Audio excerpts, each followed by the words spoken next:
Boom, what's up everyone? Welcome to Simulation. I'm your host, Alan Sakyan. Very excited to be talking about building a better society. We have Matt Prewitt joining us on the show. Hello. Hello.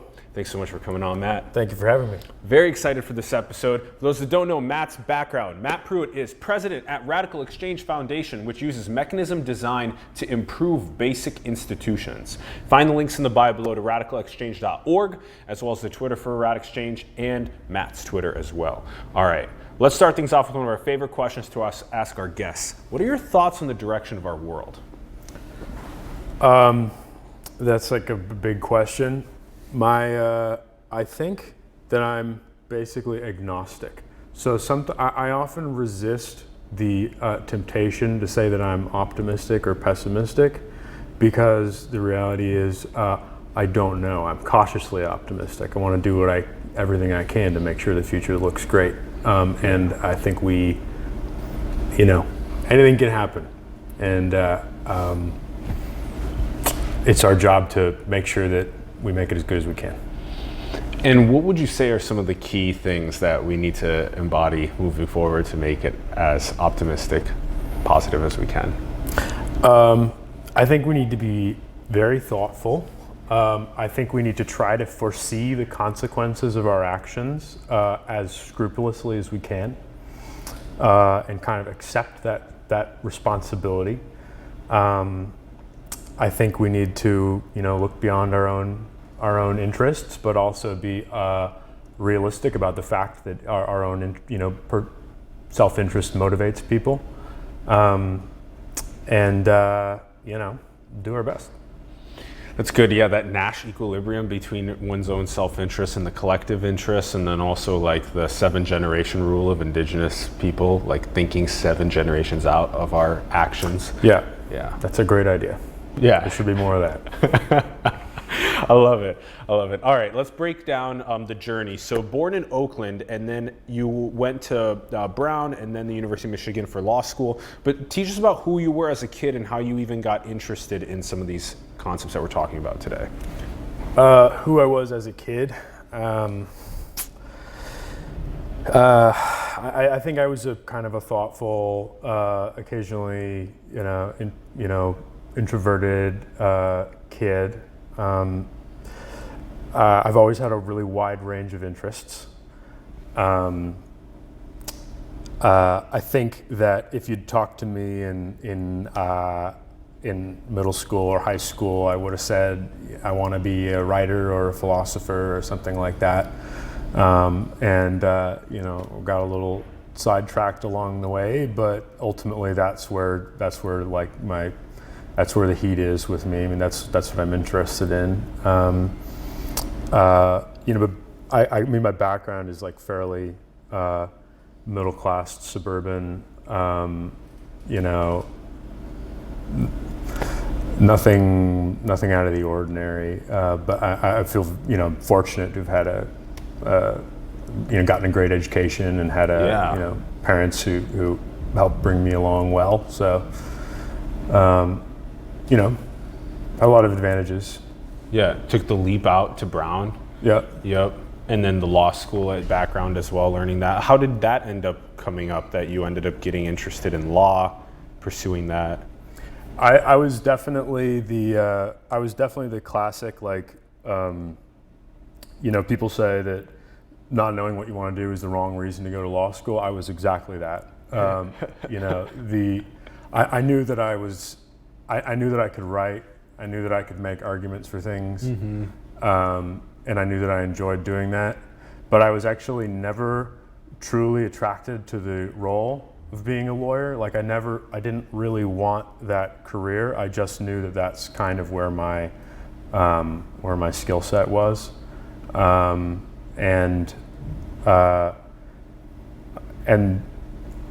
I think that, combined with the fact that lawyers get to engage these basic questions of like justice and how to structure society, was enough to pull me into it. But then once I got into law school, I had to find my way. I've had to find my way through the career track of being a lawyer back to things that interested me more fully, if that makes sense. Yeah, totally. It's good that you got that background training with justice and figuring out how to structure society optimally, because that totally leads us, into what a radical exchange is doing and what you're passionate about now. Right. Yeah. But we have to talk about this. When you were practicing law in New York, you worked for the federal judge in New York. What is that like? Is that like these circuit courts that are right below the Supreme Court? I worked for a district court judge, which is below the circuit court. Which is below the circuit court. Got it. Okay. But what district courts are trial courts. So they you actually, your feet are closer to the ground, and you actually kind of see the gears of justice working more intimately. Totally, like if you work at a circuit court or at the Supreme Court, all you get are these like highly abstract edge cases. You don't see like the sorts of everyday criminal and civil disputes that arise. So what are the most common criminal and civil disputes that arise? Well, it depends on like what court, So in New York, you get a lot of financial, finance industry type stuff, and particularly on the civil side, and on the criminal side too. I mean, you see like money laundering and those kinds of cases, but then you also get, just like drug cases and violent crime and the kinds of criminal cases that the judges see everywhere. Yeah, and then what was that like for you? Like, what were you feeling when you were doing this? I actually felt I felt it was a real privilege to be in a position to try to help a judge get to the best outcome, to get to the most just outcome. Like clerking for a judge is one of those kind of behind the scenes positions of power that not everybody's totally aware of what clerks are doing, but they're in a position of great influence, and going through that can kind of put some hair on your chin, so to speak. Like you have to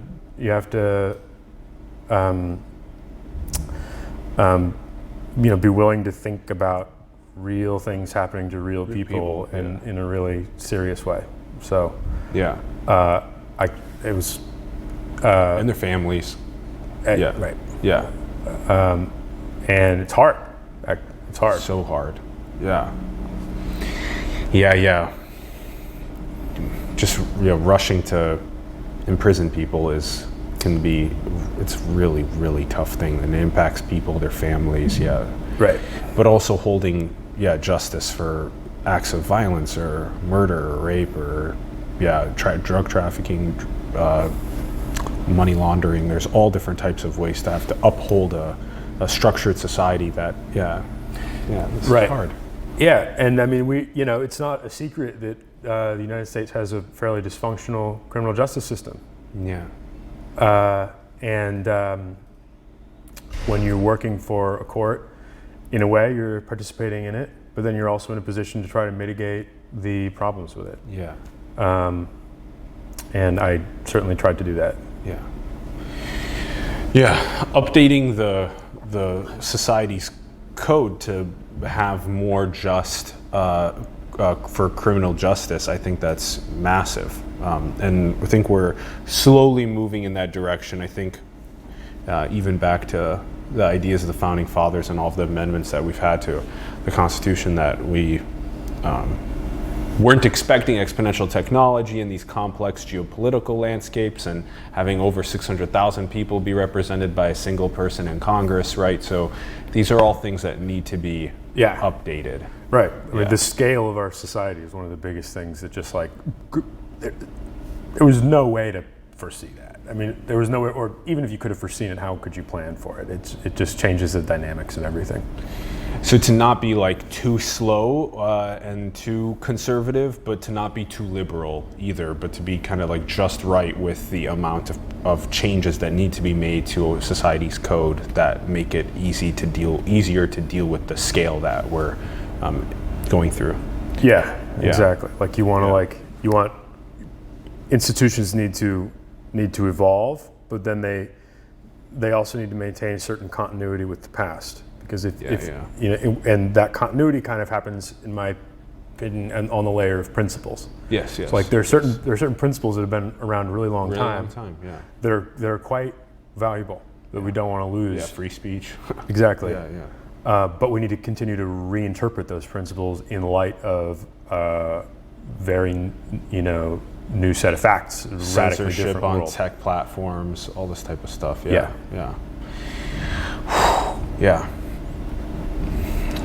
I like that, the first principles perspective.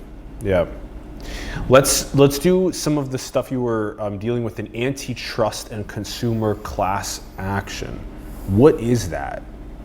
So before I clerked, I worked for a large firm on the defense side as just a civil litigator, which was a great experience. I love everybody I worked with, and I had learned a ton. But I think actually, and this is, we can develop this as we talk about my work on the plaintiff side, but I didn't actually like the role of being an advocate that much. And here's why. Because I learned through being a litigator that what I liked about arguing and what I liked about writing and constructing arguments was the aspect of that I really enjoyed most was trying to figure out what I thought was true. And when you're in the position of an advocate, that's not exactly what you're doing. You're trying to figure out, you're working as hard as you can to try to figure out the best possible argument for your client, which is, a valuable thing to do, and somebody's got to do it, but it's not honestly what I most enjoyed about, lawyering. And so when I was on the defense side, I often felt like, I didn't always feel like I didn't always feel I was on the right side, is one way of putting it, right? Ooh, that's hard. And your ethos wasn't aligning necessarily with how you were needing to represent the best case for the person you were representing. Right. Yeah. But this can get super complicated. I think lawyers we could just talk about lawyering this whole time, honestly. Because the thing is, like, even when you believe in your client, even when you believe your client is right, sometimes you have to make arguments that you may not think are right in order to zealously represent your client, who is overall right? And this can be hard. Damn. Right? Yeah.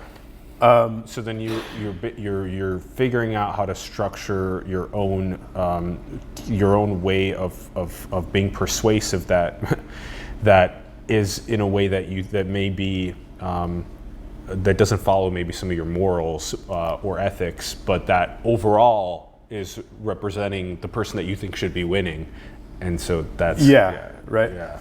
So you have like. There are different ways. I think people deal with this in different ways. Some people really feel the need to be kind of, body, mind, and spirit aligned with their client, right? And there are different ways of doing that. One way is to just pick your clients, right? Only represent clients that you fully 1,000% believe in. Yeah. Which is actually impossible if you think about it. And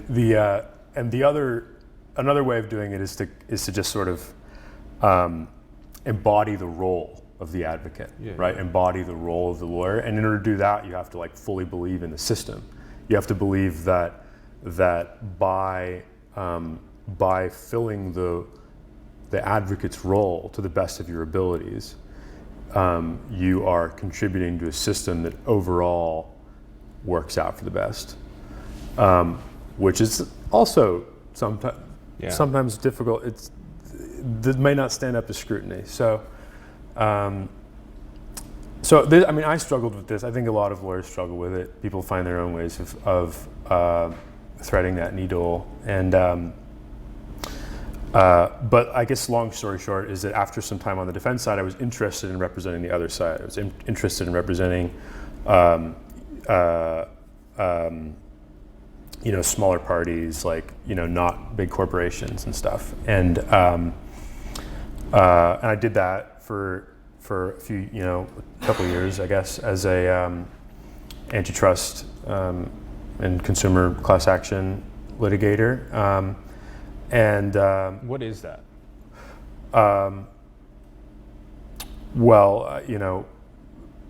Class actions are the gist of class actions are, that you represent a class, so a group of people who've all been harmed in a similar way, right? And this is like a mechanism that's a little bit peculiar to the American legal system that allows people to like group their claims in this way. And the basic idea is that it creates efficiencies, because if you've got lots of people harmed in essentially the same way, it's more efficient for them to be able to group their claims. Like if a company was to unjustly let go like 100 or 500 people or something like that. Yeah, exactly. Although that's a good example, because that would be like a hard class to bring, actually, because the company would be able to say, oh, but all these 500 people are in slightly different situations, right? So we can't litigate this as a class. We can't. This isn't one question. This is 500 questions. So the role of the job of a class action lawyer is to make the argument that this isn't 500 questions, this isn't a million questions, this is one question. This is a million people who all basically suffered the same kind of harm. Which was right? Potentially that the company had something happen to its finances or whatever that had needed to release the 500 people. Right. Yeah. So that would be like an employment situation. But then an antitrust situation, it would be that there was let's say that there was an antitrust conspiracy which caused prices to go up, and thousands of people paid prices that are too high because they all suffered from the same harm, the same antitrust violation. So right. So antitrust is mostly visible in kind of the dynamics that occur between, in many ways, like oligopolies. Yeah, or monopolies. I mean, like the classic instances of antitrust law have to do with monopolies.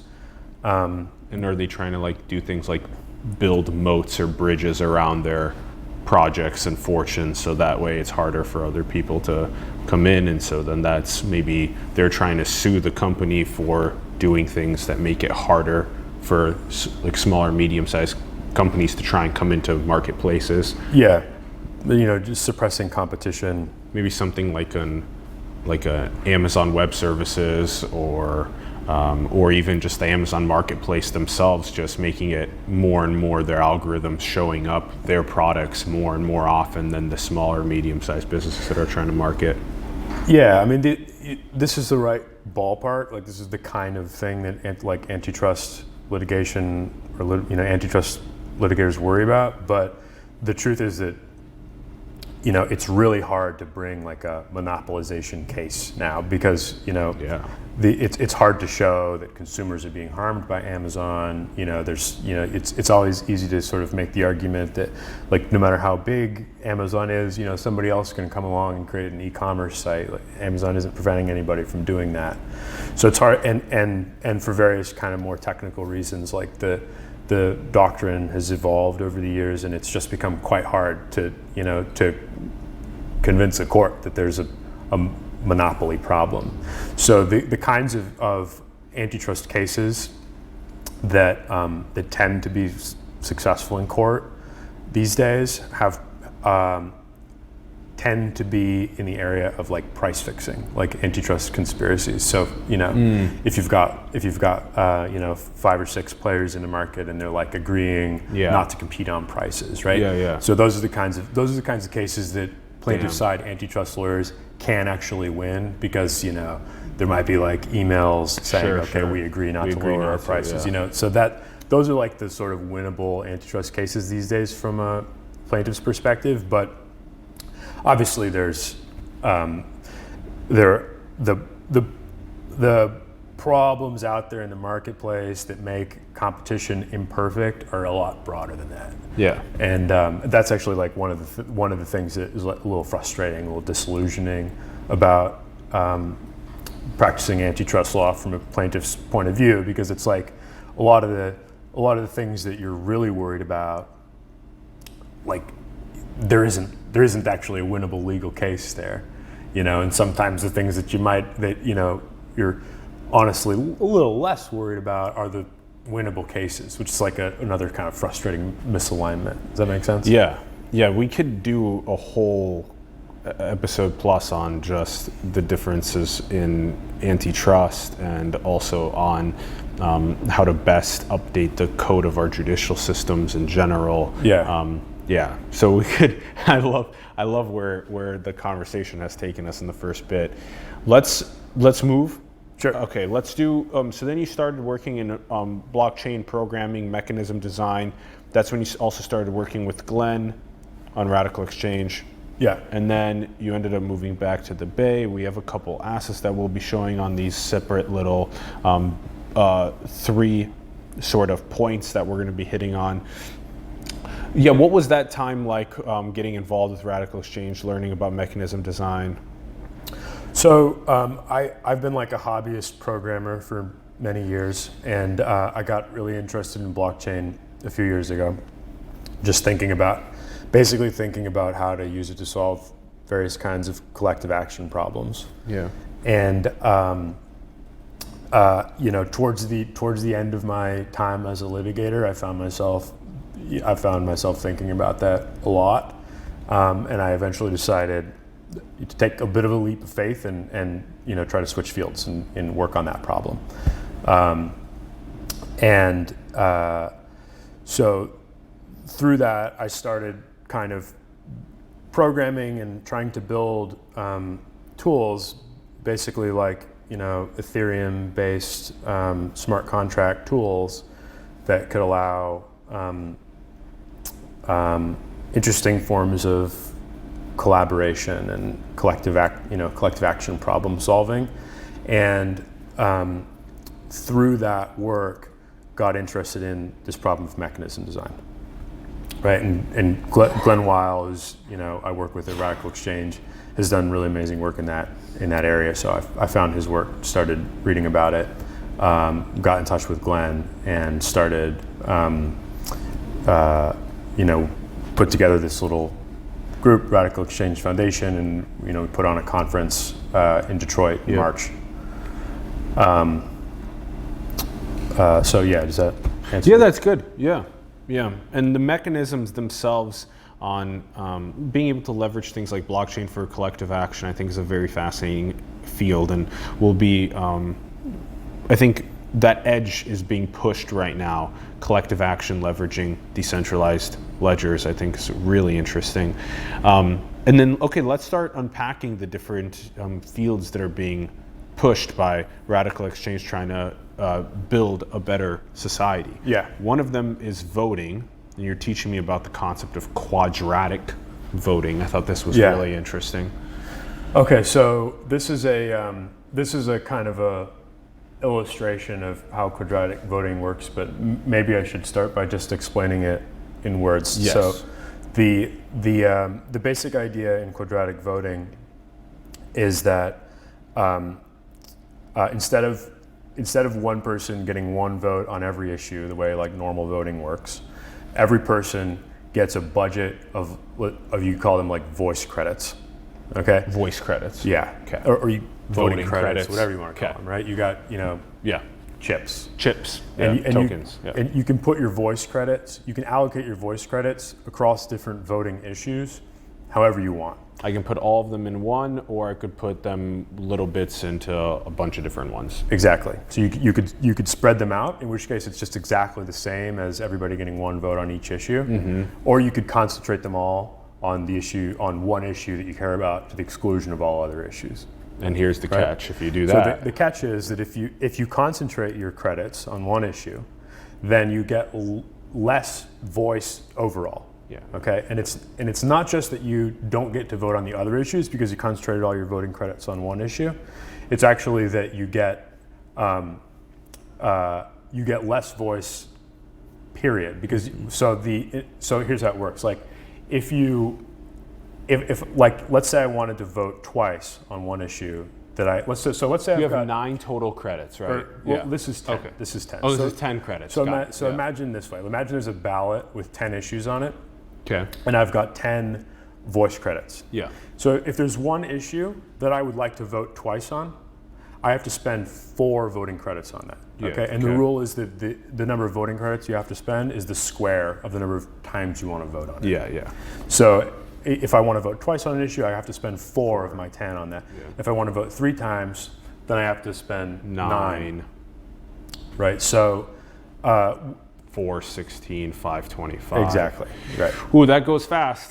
That gets Yeah. you up there fast. If you want to vote 10 times, that's 100 Right. credits. Yeah, yeah. But the reason this is such an interesting idea is that it allows you to concentrate your votes on the issues that you care most about, but it forces you to pay a price for doing that. Yeah. So it's basically like you can think of it as putting a cost on like zealotry or fanaticism, and right? fanaticism, Like right. if I care about one issue so much that I want to overwhelm the voices of other issues, overwhelm the voices of other voters. Like if I want to like cause basically a counter-majoritarian outcome through my voting, I have to pay a cost for that. But what if I have the $100 million and I'm trying to put it on like marketing for that, for people to get engaged on that vote? Then how would that turn into the square of that? Yeah. Well, I mean, that's like something happening outside the system, right? I mean, if you're using money to advertise for one cause or another, that's outside of the ballot, right? I mean, that's outside of the ballot, even in the voting system that we have now, right? It's likewise outside the ballot here. This is just this is a better way of doing a ballot, but it doesn't solve the problem of people, circumventing a ballot by, for example, putting $1 billion in marketing towards one. Okay. No, Okay.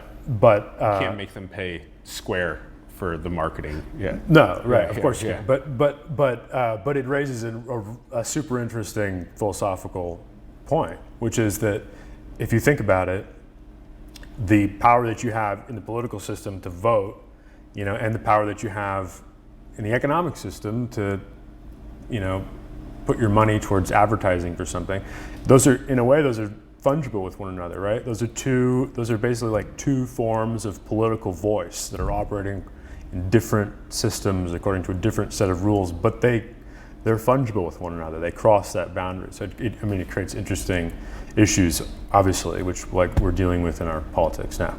And then where is this being implemented already, and how's it going? So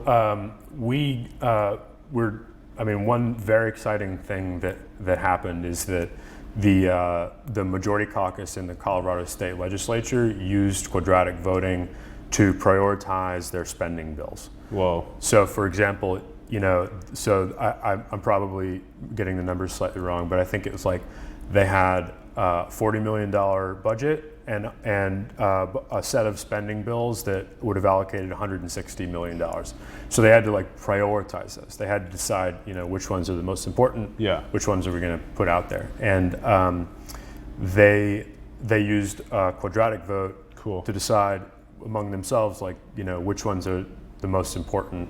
And that's interesting, yeah. And what it did is it gave them, it actually, another great thing about quadratic voting, if you compare it to like regular voting, is that it gives you more data, because it doesn't just tell you,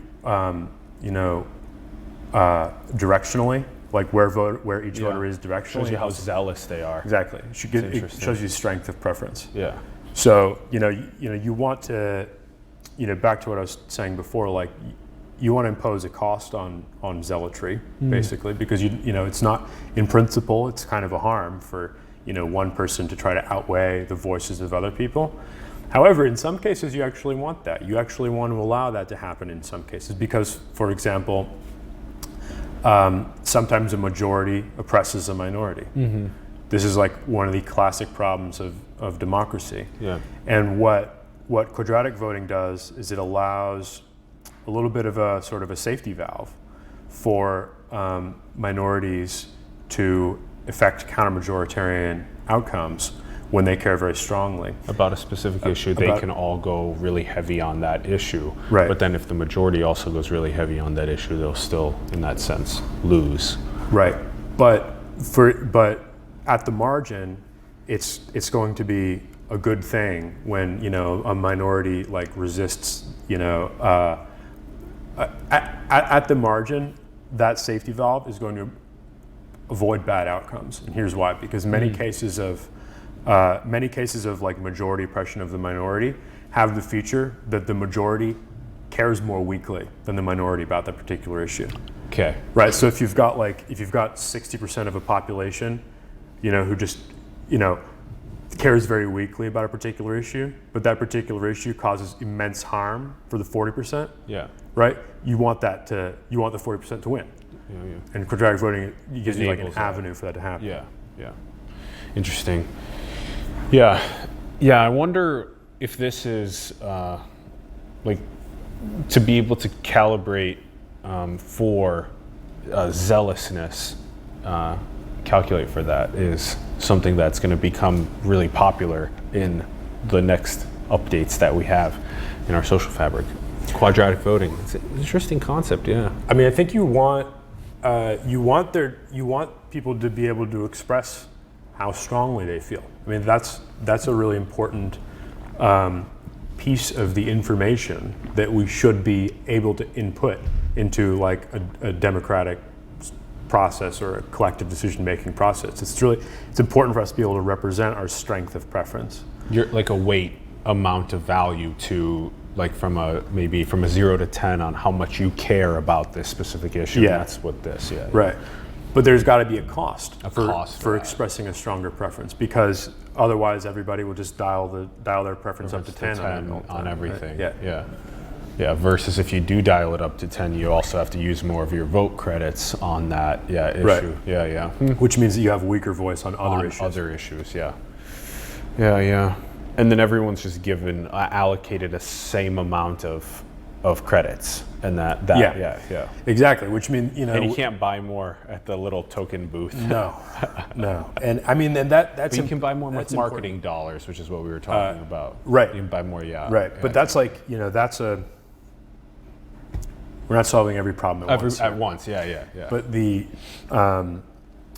fact that everybody gets the same initial allocation of credits is like crucial, obviously. Yeah. Because of course. Yeah. Okay, let's do collective financing of public goods. Okay, and this is also another quadratic finance. Yeah. Okay, designing a matching fund. Okay. So this idea was it has roots in older ideas, but its most recent, its articulation in its current form happened in a paper that Glenn Weil wrote with Vitalik Buterin, the founder of Ethereum, and Zoe Hitzig, who's like an amazing scholar economist from Harvard.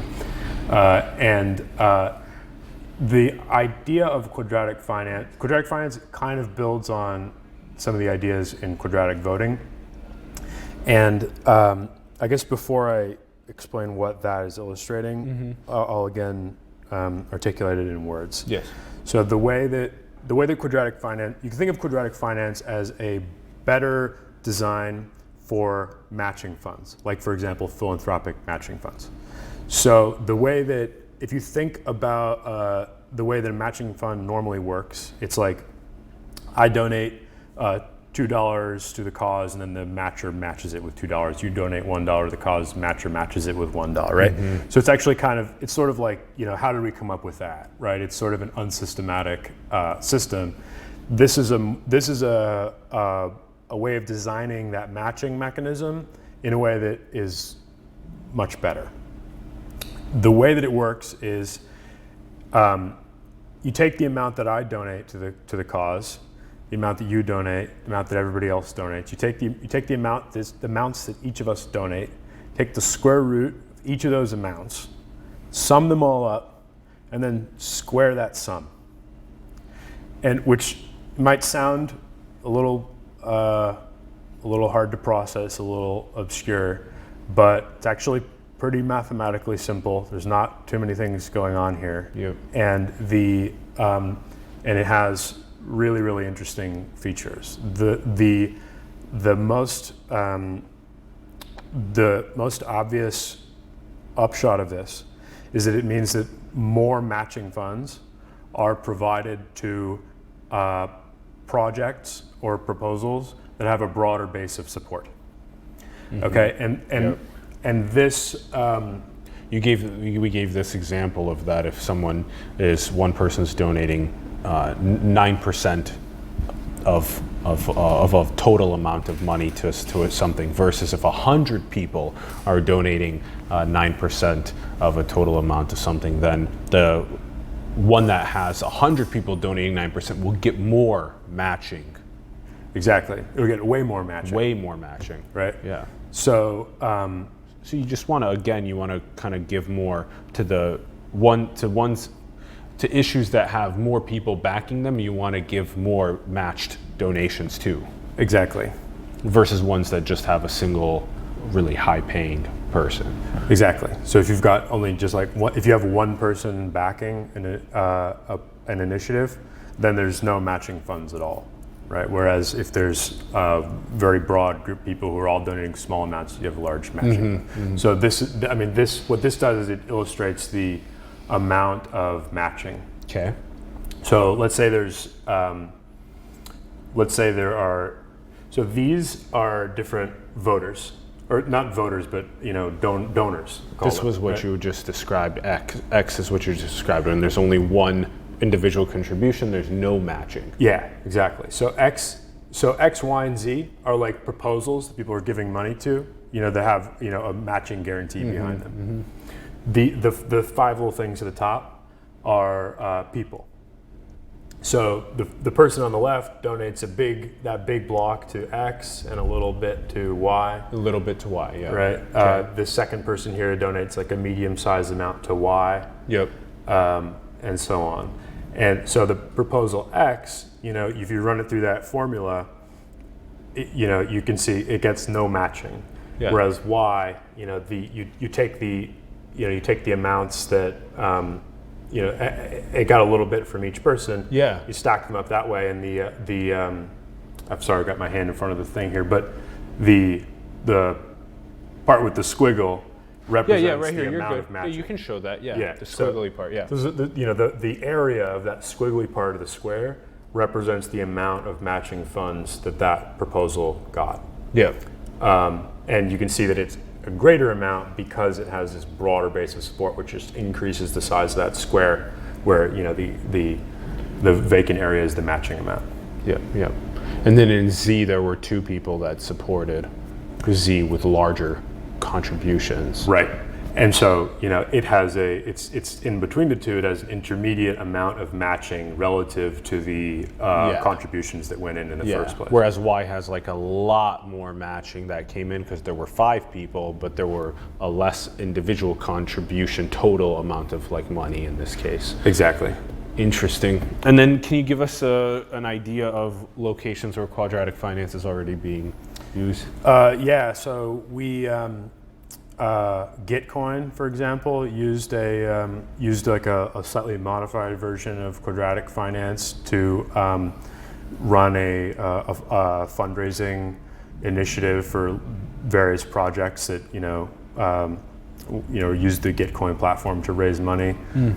There's another blockchain-based philanthropy platform called We Trust. That successfully ran a similar experiment. So there are people out there, doing this, experimenting with this, but we have in mind much broader kinds of applications for this kind of thing. Like, for example, let's hear. The one really beautiful area where quadratic finance could be used would be like providing public funds to journalism or something like that. Like, journalism is a great example because it's like a public good. You know, everybody, if you've got good journalism in a country or in the world or whatever, everything benefits from that. It makes the political system works better, it makes the economy work better. It has these, like, you know, non-excludable benefits that flow to the entire society. And you know, so therefore there should be some kind of like public funding for it. The problem with public funding is that you know, who gets to make the decision about where the public funds go, right? So if you've got like a government funding journalism, that can be good. You know, if you've got a government that funds, you know, sound journalistic institutions like maybe the BBC or something, but then it can also be really bad if you've got a government, you know, pouring immense resources into like the propagandistic state media. And so it creates this, you know, whenever you've got public funds going towards journalism, it creates this question about, you know, how do we, like, how's that democratically accountable? How do we make sure that the government is funding, you know, the right kind of journalism? If you imagine using something like quadratic finance, you could imagine a government providing the matching funds here, which would allow them to, like, you know, pump money into journalism, fund journalism, but to do so in a responsible way, in a way that's likely to serve the interests of many, as opposed to like the interests of you know, one trillionaire who, you know, has a particular idea about which newspaper is the best. Yes, right? Versus 100,000 people that all want to uplift an independent newspaper getting a lot of matching funding from a government. Yeah, exactly. And it's like, you know, the government's not even picking the winner. I mean, the government just has funds that it uses for matching. Period. Yeah, and then it just gets distributed based on the amount of individuals that are contributing towards specific outlets, journalistic outlets. Yeah. Exactly. By amount of people, not just by amount of money. Exactly. From one person, yeah. And it also encourages broad-based participation. You know, in the, like, you know, the government would go out to everybody and say, okay, we've got these matching funds, you know, now, so, you know, now get involved. Now get involved. Put some money towards the journalistic outlets that you that, you know, you think are the most important. And even if I don't have much money, I've still got a great incentive to participate in that if the government's using quadratic financing, because my small contribution is going to get a much bigger match than a billionaire. This also seems to help within the politician side of things as well, where a politician can get $1 billion of financing from a single individual, versus if they get a bunch of little $20 donations, they can get a massive match, and then that politician has a greater chance of representing the greater amount of people than just one person with an agenda. Yeah. Okay, cool. Yeah. Okay. And then, okay, now last on the three, we have property, common ownership, self-assessed taxation, aka cost. Okay. Yeah, so actually, I think there's one other slide that has like a picture of let's do the guy first. Yeah. We'll do this first. Who's Henry George again? So Henry George is he was a 19th century American journalist and economist. He was kind of like a popular writer who had sort of a bizarre, unconventional career. But after working for journalism many years, he wrote this book. He wrote a book in 1879 called Progress and Poverty, which was like immensely popular. You know, according to unconfirmed sources, it was the best-selling book in the English language after the Bible. for 30 years after being published. Progress in Poverty? Progress in Poverty. So it's kind of like, Wow. he's kind of this like surprisingly forgotten 19th century American popular writer. Okay. But he was also, he gained the respect of the entire economic establishment through his ideas about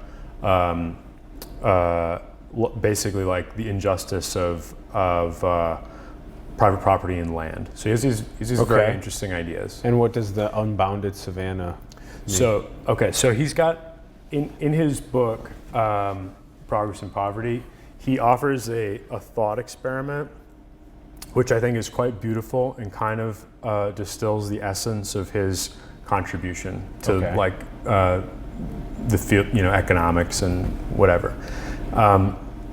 And here's the thought experiment. So if you imagine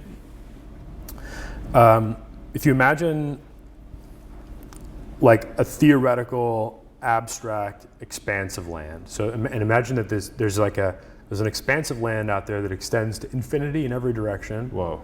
And it has no geographical or topographical features, and nobody lives on it. Just flat, no one lives on it, and it's infinite. It's just an infinite expanse of featureless land. Okay. All right.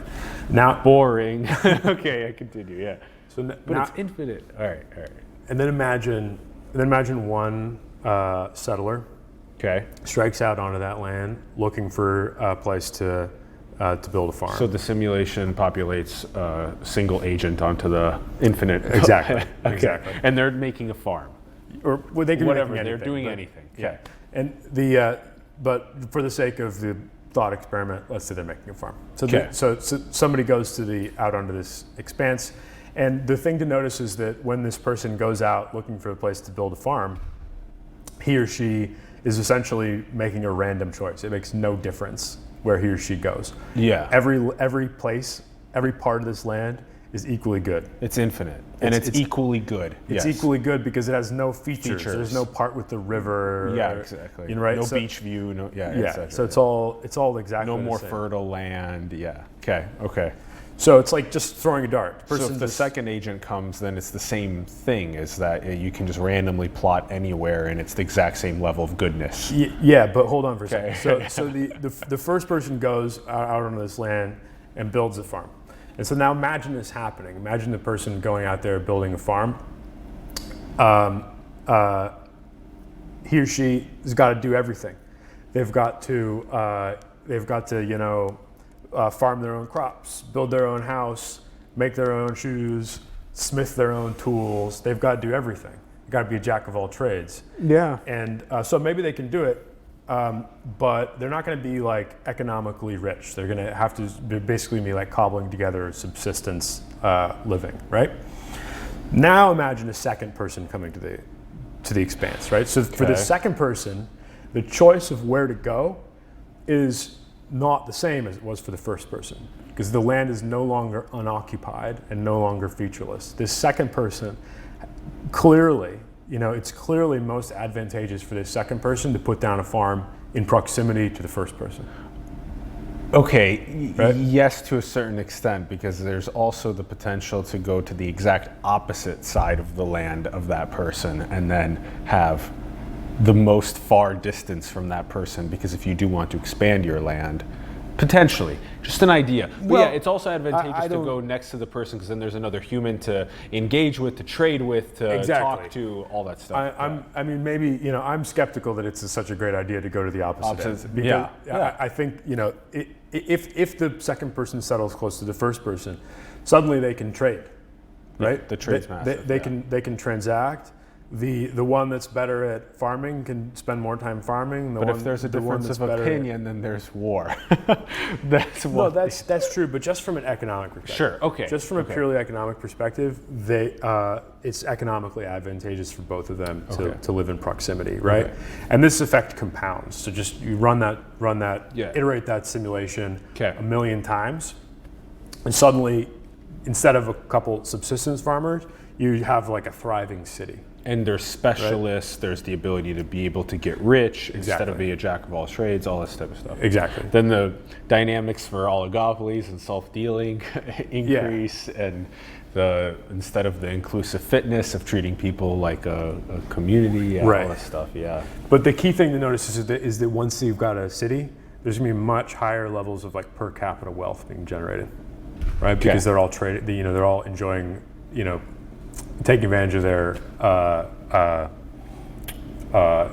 opportunity costs and competitive advantages. They get to do what they want with their time. Yeah, right. Unbounded Savannah. Yeah. It's a cool thought experiment. I like that one. But it's not over. So here's the next thing to notice about thought experiment. So once you've got this city, everybody's coming into this city and making the city wealthier and wealthier and wealthier. The network effect. Network effect. Yeah. Right? But the newcomers who keep coming to the city and making it wealthier and wealthier and wealthier may not be very wealthy themselves. The reason they may not be very wealthy themselves is that in this thriving city, somebody other than them probably owns the land that they need to be on in order to participate in that network. That's the rent-seeking and behavior. So basically, like, the value that they're adding to that network is getting captured right up to the margin, literally in the form of rent. Yeah. Right? Literally in the form of just rent for their apartment or whatever. Yeah. Right? So this is the thing that Henry George noticed, and he was like, whoa, this is a problem. Yeah. This is an inefficiency. Yeah. Huge inefficiency. Yeah. So he had the idea that billionaires profiting on dozens and dozens of ownerships of pieces of land. Meanwhile, people that are trying to contribute really good ideas or organizations or memes or anything to these areas when they come in fresh are being sucked dry of all of their resources by rent-seeking behaviors of people that are extremely wealthy in the first place. Yeah. Versus someone that just owns one home and just is trying to rent out a room in that home. Right. At a fair rate or whatever. Yeah. Right. Yeah. Completely different. So that's the concept, right? That's the thought experiment. And so, Henry George's big idea, which was like super popular in the late 19th century, early 20th century, and very influential on a whole generation of American policy thinkers and economists, was basically the idea that there's kind of there's like this distinction between what Henry George would have called natural capital, right, and artificial capital. And so Henry George wanted to put a tax on natural capital, essentially taxing away its rental value, all right, and not put it and then take away a lot of taxes, reduce all the taxes on artificial capital. Okay, right? so explain this more. So artificial capital is our massive skyscrapers, megalithic structures, the robots that are made by labor. Yeah. And then natural capital is our beautiful California coastline and mountains, and that's not made by labor. Right. Okay. So natural capital. Now explain the taxes again. So the idea is that the rental value that can be gotten from the ownership of natural capital ought to be taxed away. I mean, taxed away, meaning? Well, his idea was that there should be a government tax on land tax. Okay. So he wanted to, and I should be clear that this is not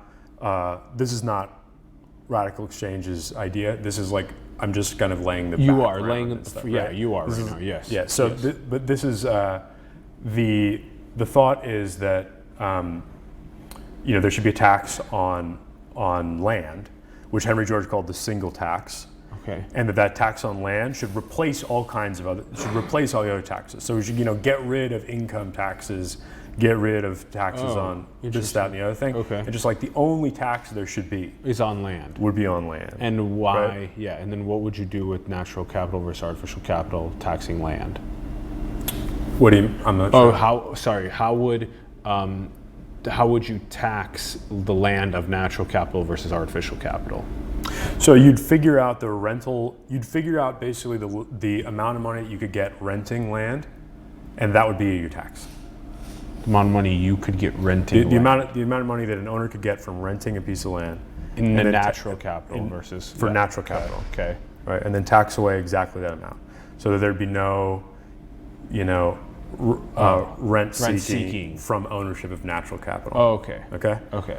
So this is okay. this is Henry George. This is Okay. Henry, you know. Yeah, yeah. The problem is if you think about like how do you actually do that, right? How do you actually figure out the rental value of land? It's like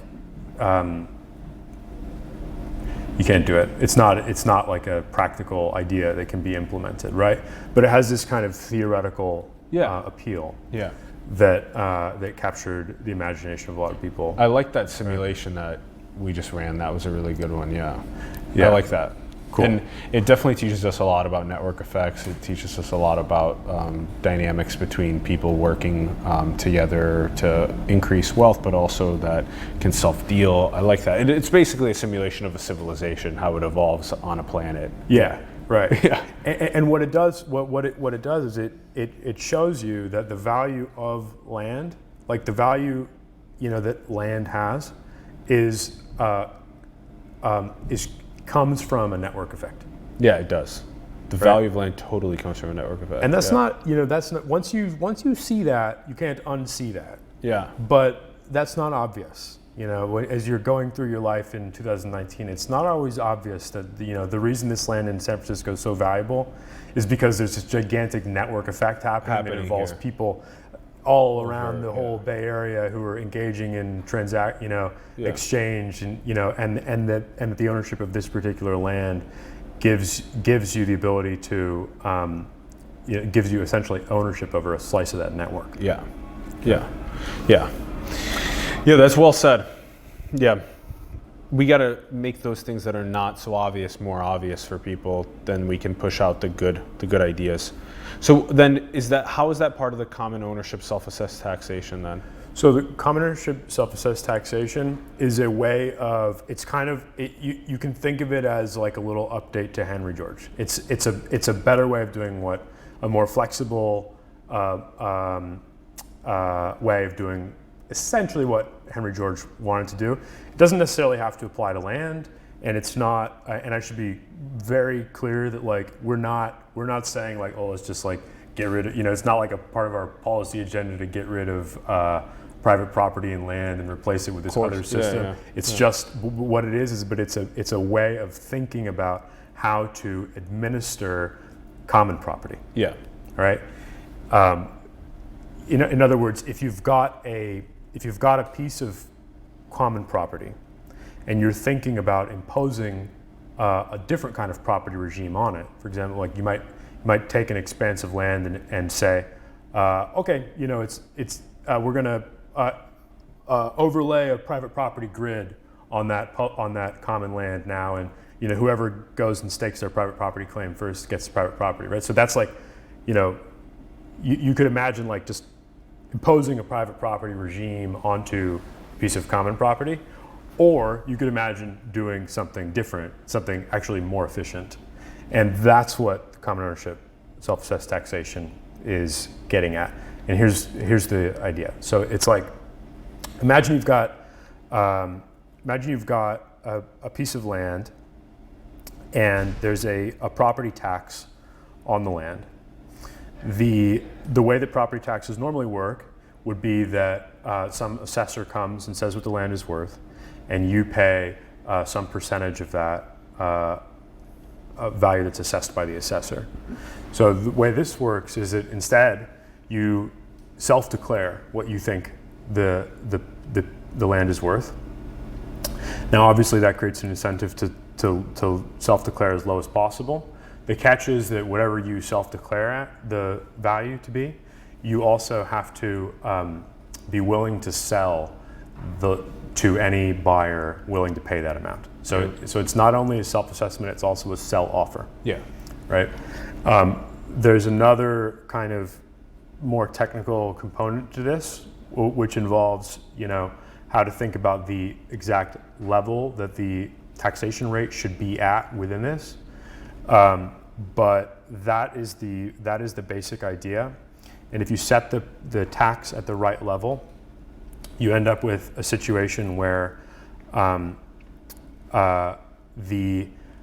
what's called the allocative efficiency gain will outweigh an investment efficiency loss. and you end up with a system in which land or any other analogous type of asset is being managed more efficiently. Yeah. Right. Yeah. I feel like what you're explaining to us with all of these is a more just way to structure a society that helps actualize more people's fullest potential into the world. And I love it. 100%. Yeah. I mean, that's the idea, and so I mean, one way that I think about institutions is like, if you've got an institution, you can sort of evaluate it along two different dimensions. One is backward looking and one is forward looking. Mm-hmm. So like if you want to, for example, evaluate just, or let me give you an example. In criminal justice, if you want to, criminal punishment is like an institution. And there are two different ways of evaluating whether it's just. There are two different sort of classes of justifications for criminal punishments. One is often called retributive justifications. The other is sort of like forward-looking justifications. So utilitarian, deterrence-based justifications, incapacitation-based justifications. So in other words, you've got a punishment. You can ask yourself two kinds of questions about it. You can ask, does this punishment make sense in light of the past action? Is it proportional to the size of the crime, right? The other question you could ask yourself is this punishment likely to lead to good consequences going forward? So forward-looking and backward-looking justifications. Yeah. Right, and the backward-looking justifications often track the kinds of issues that we sort of put under the heading of justice. And the forward-looking justifications track the sorts of issues we put under the heading of efficiency. Right? Okay. But I think that you can always learn about one by looking at the other. Yeah. So in other words, if you think you've got this great forward-looking justification for a particular institution, but it seems to create this kind of like grotesque situation when you look at it from a backward-looking perspective, you're probably missing something even from an efficiency perspective. Mm-hmm. So, yeah. Like an example of that would be if you've got a, someone might come along and say, oh, okay, if we punish speeding on the road with the death penalty, then we'll save millions of lives, right? And you might, a blinkered utilitarian might say, oh, that's a great idea, let's do it. But then if you look at it from a backward-looking retributive perspective, it looks terrible because it's like, obviously, you don't deserve the death penalty for going 5 miles an hour over the speed limit. There's obviously a mismatch there.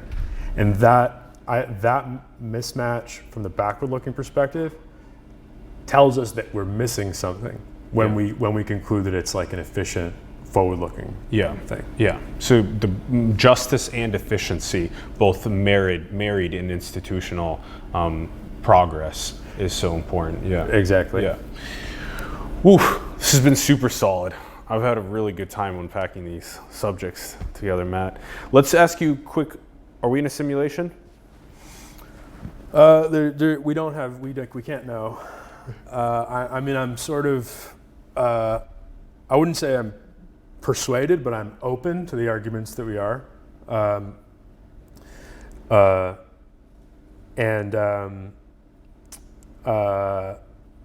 don't think it matters. And then what do you think is the most beautiful thing in the world?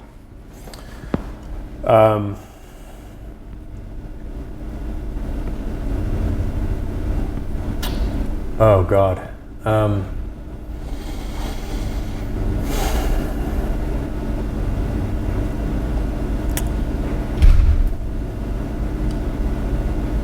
Love and peace. I mean, correctly interpreted. Both of those things, correctly interpreted.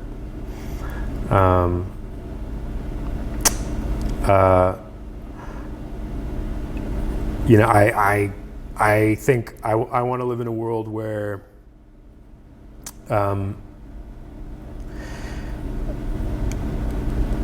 everybody thrives, basically.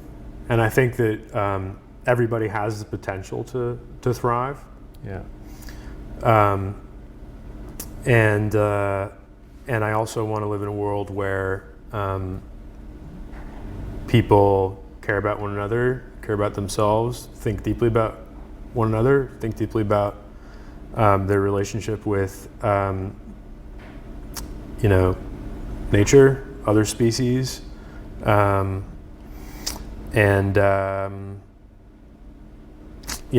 like I said,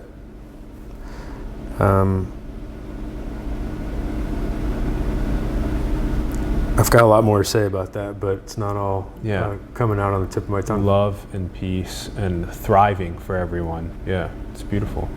Yeah. Yeah. We'll go with that. I love it. Matt, thanks so much for coming on to the show. Thank you. It's a pleasure. Really appreciate it. Thank you. Keep up the good work. You too. Thank you. Thank you, brother. Thank you. Thanks, everyone, for tuning in. We greatly appreciate it. We'd love to hear your thoughts in the comments below on the episode. Let us know what you're thinking.